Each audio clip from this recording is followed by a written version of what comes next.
अस्सलाम वालेकुम। कैसी हैं आप सब? उम्मीद करती हूँ कि अल्लाह के फजल करम से आप लोग खैरियत से होंगे, खुशबश होंगे, ठीक ठाक होंगे, जहाँ भी रहें, खुश रहें, आबाद रहें, हंसते रहें, मुस्कुराते रहें। अमीन सुम्मा अमीन।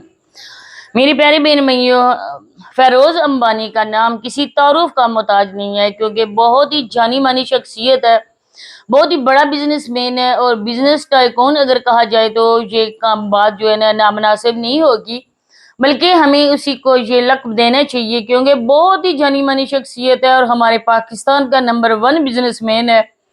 उस बिजनेसमैन की हकीकत में आप लोगों को बताने वाली हूँ, और मिसिस अंबानी की हकीकत आप लोगों को बताने वाली हूँ, क्योंकि आप लोगों ने अंबानी की जो मिसिस है उसकी हकीकत तो सुनी होगी ना, क्योंकि वो अपनी हेल्थ के लिए, वो बूढ़ा ना हो, वो क्या कुछ मेडिसिन यूज नहीं करती है, क्या कुछ नहीं करवाती है, वो बातें आप लोगों को पता होंगी। लेकिन पाकिस्तानी मिसिस अंबानी की आप लोगों को हकीकत नहीं पता होगी। तो आज मैंने सोचा कि मैं उसी पे वीडियो बनाती हूँ। आप लोगों ने करना है कि वीडियो को एंड तक वॉच करना है। चैनल पे फर्स्ट टाइम आए, चैनल को सब्सक्राइब भी करें, लाइक करें, शेयर और बेल आइकन को ऑल के ऑप्शन पे लाजमी प्रेस कर दें। तो मिस्टर अंबानी के 2 पहले से बच्चे हैं, जैसा कि मैंने अपने एक दूसरे चैनल पर वीडियो डाली हुई है और मैंने बताया भी था इसके बारे में। चलें जी, अगर आप लोगों ने नहीं सुना तो मैं दोबारा से बता देती हूँ कि 2 बच्चों के दरमियान इतना गैप नहीं है, लेकिन अब तीसरे बच्चे के दरमियान काफी ज्यादा गैप है। और ये मैडम जो है ना, निशा मैडम, जो एक बहुत ही जानी मानी शख्सियत है, बहुत ही ऐसे कहा जाए कि एक हीरोइन है, क्योंकि पहले ये होती थी सादी सीधी सादी गांव की अल्लड़ मुटियार होती थी, लेकिन अब वो बहुत ज्यादा मॉडर्न बन चुकी हैं। जब से वो यूट्यूब पे आई हैं, जब से उनका चैनल चला है, वो बहुत ज्यादा सक्सेसफुल हुई हैं। उन्होंने एकदम से अपना हुलिया चेंज कर दिया है, क्योंकि मुसलमान होने के नाते उनको ये लगा कि अगर मैंने सर से दुपट्टा नहीं उतारा तो लोग मुझे बोलेंगे कि ये जाहिल औरत है, ये एक गांव की रहने वाली है। अगर मैं दुपट्टा उतारूंगी तो मुझे मॉडर्न बोलेंगे, मेरी वीडियोस पे ज्यादा व्यूज आएंगे, क्योंकि कुछ मर्द हजरात भी हमारी वीडियोस को देखते हैं। और मर्द हजरात को मैं कहती हूँ कि उन्हें कोई उनका कसूर नहीं है, उन्हें क्या परवाह है कि वो किसी को बोले कि आप सर से दुपट्टा उतारो। लेकिन कुछ औरतें ऐसी होती हैं जो खुद ही दावत नजारा देती हैं, जो खुद ही गुनाहों को दावत देती हैं, और उनमें ये हमारे पाकिस्तानी व्लॉगर्स बहुत ही अहम किरदार इनका है। ये दिन ब दिन इस तरह से लोगों के साथ सामने ज़ाहिर हो रहे हैं ना, कि उन्हें देख कर ना लोग कहते हैं कि ये पाकिस्तानी है और गांव के सीधे साधे लोग हैं। अच्छा जी, तो कहानी यहाँ से एक नया मोड़ लेती है कि जब मैडम निशा कराची जाती हैं, क्योंकि जब उनकी भाभी यहाँ पे आई थी, जब उन्होंने पहली बार अपने भाई और भाभी की दावत की थी, तब उन्होंने अपनी भाभी के साथ जो इस तरह का मिसबिहेव किया था वो आप लोगों ने देखा होगा। और उसी की वजह से जब वो कराची गई हैं तो उनकी भाभी ने एक एक बात याद रखी थी। अब सारे लोग मिसबा को कह रहे हैं, हम लोगों ने भी कहा कि मिसबा का कसूर है, लेकिन यहाँ से देखा जाए ना, हर इंसान की एक सेल्फ रिस्पेक्ट होती है।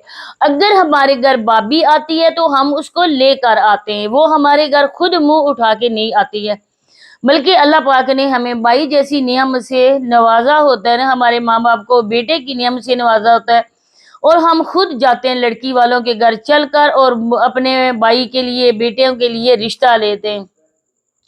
जब हम उनको घर में लेकर आते हैं ना, तो हमें उनको वो इख्तियार भी देने चाहिए जो एक बहू के होते हैं। बहू को बेटी समझो और भाभी को बहन समझो। अगर आप लोगों ने अपनी भाभी को बहन समझा, बहन जैसा ट्रीट किया, तो मैं कहती हूँ कोई औरत भी ऐसी नहीं है कि वो आपके मुंह पर या आप लोगों के साथ इस तरह का बिहेव कर सके। वो 100 बार सोचेगी, कोई नेगेटिव बात करने से पहले भी 100 बार सोचेगी कि देखिए इसका कैसा रवैया मेरे साथ है और मैं इसके साथ ऐसा रवैया रख रही हूँ। वो कहते हैं ना कि जैसा हम लोग बोते हैं खेत में, वैसा हम लोगों को काटना भी पड़ता है।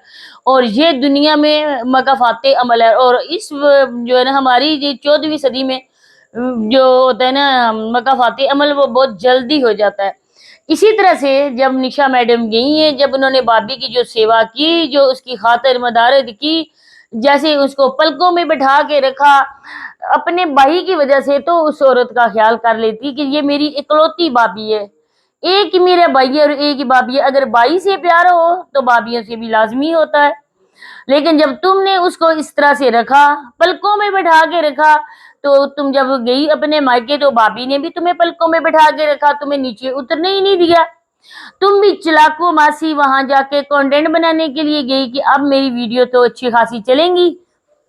اس کے بعد جب لوگوں نے ادھر سے پھٹے منہ کھا کے آئی تو ادھر آ کے لوگوں نے اچھے خاصی اس کو لانتیں ڈالی، اس کو کہا کہ تم وہاں پہ گئی تھی، کچھ لوگ تھے اس کا ساتھ دے رہے تھے، کچھ لوگوں نے کہا کہ تم نے بھی اپنی بابی کے ساتھ اس طرح کا رویہ رکھا تھا۔ ظاہری بات ہے کہ اپنے شور سے بھی اس نے باتیں سنی ہوں گی۔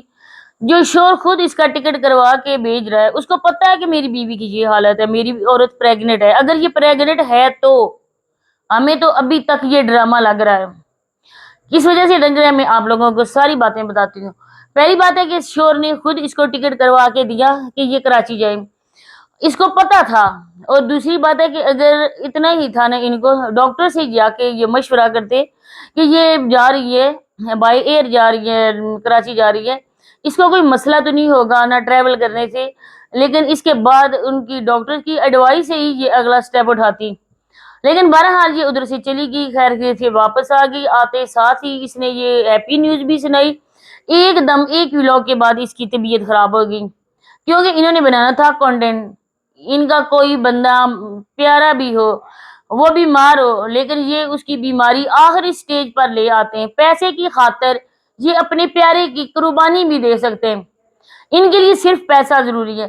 اب آپ لوگ خود سمجھدار ہیں، میری باتوں پہ یقین نہ کریں میرے محترم بہن بھائیوں۔ آپ دیکھیں، گھر میں صرف کھانا پکانا تو نہیں ہوتا نا، چھوٹے بچوں کا ساتھ ہوتا ہے۔ ان کو اٹھ کے ناشتہ بنا کے دو، یہ اسکول بچوں کو اگر بھیجتی ہے، بچوں کے ناشتہ، پھر اس کے بعد ان کے ٹفنس تیار کرنا، پانی کی بوتل، ان کے بیگز تیار کرنا، کتنے کام عورت کے ہوتے ہیں۔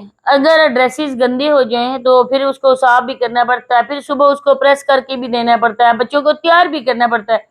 یہ سارے کام کون کر رہے ہیں؟ خلائی مخلوق کر رہی ہے۔ پھر اگر تمہاری بیوی کی یہ حالت ہے، تم کہہ رہے ہو کہ میں تمہیں کام نہیں کرنے دوں گا، کیا تمہارے ادھر کوئی بھی نہیں ہے عورت؟ تمہارے رشتہ داروں میں کوئی نہیں ہے جو تمہارے گھر کا کام کروا سکے؟ آپ لوگوں کو ولیج میں تو اچھے خاصے ہیلپر مل جاتے ہوں گے، سٹی میں بھی تو مل جاتے ہیں، اور وہاں میں بھی ضرورت مند عورتیں ہوتی ہیں، تو آپ اپنے گھر میں اس کو کام کے لیے کیوں نہیں رکھ لیتے؟ آپ کپڑے دھو رہے ہو، آپ کی بیوی وہ دکھا رہی ہے، آپ اپنی بیوی کو میڈیسن دے رہے ہو، کیمرہ ہاتھ میں ہے، بیوی آپ کی لیٹی ہوئی ہے، آپ اس کو کیپچر کر رہے ہو۔ شرم نام کی آپ لوگوں کو میں چیز ہی نہیں ہے۔ جو باتیں نہیں بتانے والی ہیں وہ باتیں آپ بتا رہے ہو۔ جب یہ کراچی گئی ہے، اس کی بابی نے اس کے ساتھ مس بیہیو کیا، اور اس نے سوچا اور اس نے وہی بات اپنے ذہن میں رکھ لی۔ جب سٹریس لیتے ہیں تو یہ بات تو ہو ہی جاتی ہے، کیونکہ اس پریگنسی میں ہم لوگ بالکل ٹینشن فری اپنے مائنڈ کو رکھنا چاہیے، اپنی صحت کا خاص خیال رکھنا چاہیے۔ بچے جو ہے نا، اللہ پاک کے شکر ادا کریں کہ آپ لوگوں کو اللہ پاک نواز رہا ہے۔ ان کے دنیا میں آنے والے ننھے مہمانوں کی تو آپ لوگ سوچیں، وہ بچہ اللہ کی دین ہے، آپ کو اللہ پاک نے اتنے بڑے عہدے پر فائز کرنے جا رہا ہے، لیکن آپ لوگ پھر نہ شکری کر رہے ہو۔ آپ پھر یہ بات کر رہے ہو ہارٹ بیٹ کا۔ اگر ہارٹ بیٹ کم ہے، ہارٹ بیٹ اگر کم ہے تو آپ کسی بھی اور ہاسپٹل میں لے کے جائیں، کسی بڑے ہاسپٹل میں لے کے جائیں، وہاں پہ ایڈمٹ کروا دیں، کچھ ہفتے وہاں پر ایڈمٹ کروائیں۔ آپ لوگوں کو کس چیز کی کمی ہے؟ لیکن وہی ہے نا کہ اگر نشا چلی جائے گی تو اس امبانی صاحب کا کون ولاگ دیکھے گا؟ کیونکہ فیروز امبانی بہت ہی مصروف شخصیت ہے، بزنس مین ہے، آخر ان کی میٹنگز بھی ہوں گی، یہ میٹنگز بھی اٹینڈ کریں گے، کہیں نہ کہیں آگے پیچھے بھی جانا پڑے گا، تو گھر کون دیکھے گا؟ ولاگز کون بنائے گا؟ اس وجہ سے یہ اپنی بیوی کو ایڈمٹ نہیں کروا رہے۔ اور سب سے بڑی بات جو میں آپ کو بتاؤں کہ یہ سارا کا سارا کھیل پیسے کا ہے، یہ سارا کا سارا کنٹینٹ ہے، اور بالکل جھوٹا کنٹینٹ ہے، اس میں ذرا برابر سچائی نہیں ہے۔ دیکھو گے برتھ ڈے بچی کی بھی منائی گئی، اور فیروز امبانی کی بہن کی بھی منائی گئی، تب نشا کی طبیعت خراب نہیں تھی، تب تم نے اس کو کیئر کا نہیں بولا تھا، تب تم نے بیڈ ریسٹ کا نہیں بولا تھا، اپنی اماں حضور کا فیس بھی ریویل کر دیا، اور ماں کو بھی بے پردہ کرنے کے بعد بھی تمہارے دوزخ کا پیٹ نہیں بھرا، اور تم اس میں اور ہی نجائز طریقے سے تم ڈال رہے ہو۔ شرم تم لوگوں کو آتی نہیں ہے عورتوں کے علاوہ دکھانے کی اور بے پردہ کرنے کی؟ تو یہی باتیں شیئر کر دی، ملتے ہیں انشاءاللہ نیکسٹ ویڈیو میں، تب تک کے لیے اللہ حافظ۔